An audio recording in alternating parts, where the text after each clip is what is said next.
அஸ்ஸலாமு அலைக்கும் வரஹ்மத்துல்லாஹி வபரகாத்துஹு.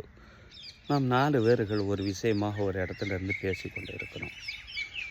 அந்த விஷயத்துக்கு சம்மந்தமே இல்லாத ஒரு நபர் அந்த விஷயமாக நமக்கு எதிராக பேசினா நம்ம பொறுத்து கொண்டு இருப்போமா? நமக்கு கோபம் வரும் அல்லவா? வேலையை பார்த்துட்டு போன்னு சொல்லி நம்ம சொல்லுவோம். அந்த மாதிரி தான் சோசியல் மீடியாக்களில் பிற மத குருமார்கள் பேசக்கூடிய அந்த வீடியோக்களுக்கு பதில் சொல்கிறோம் என்ற அடிப்படையில், மார்க்கம் சொல்கிறோம் என்ற பெயரில் நம்ம சகோதரர்கள் சில பதிவு இடுவாங்க. அது அவருடைய பேச்சுக்கு எதிராகவே இருக்கும். அதற்கு எதிர்த்தரப்பு வாதங்களும் வரும்.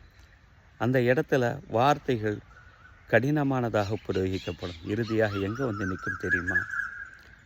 நம் இறைத்தூதர் நபிகள் நாயகம் ஸல்லல்லாஹு அலைஹி வஸல்லம் அவர்களுடைய இல்லற வாழ்க்கை கேள்விக்குறியாக்கக்கூடிய ஒரு இடத்துக்கு வந்து நிற்கும். அல்லாஹை பற்றி உண்டான பேச்சில் வந்து அந்த இடத்துல வந்து நிற்கும். அதுக்கு நம்ம தெளிவான ஒரு பதிலை நம்ம சொல்லுவோம் என்று சொன்னால் வெறும் திட்டுதல் மட்டும்தான் அந்த இடத்துல பதிவாகவே இருக்கும். இந்த மாதிரி பேசிக்கொள்ளக்கூடிய நபர்களை பார்த்து அப்துல்லாஹ் இப்னு மசூத் ரலியல்லாஹு தஆலா அன்ஹு இவ்வாறு சொல்லுவாங்க: யுகுது ஆனிமன் ஹவுமு தானிமா, உனக்கு தெரிஞ்சால் பேசு, இல்லாட்டி தெரிஞ்சிட்டு வந்து பேசு.